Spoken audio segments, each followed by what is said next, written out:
அழைக்கிறதே அந்தோணியார் திருப்புகழ் கூறியே அன்போடு அனைவரையும்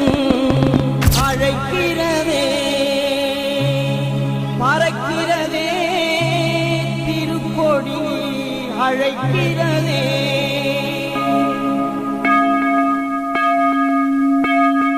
அழியா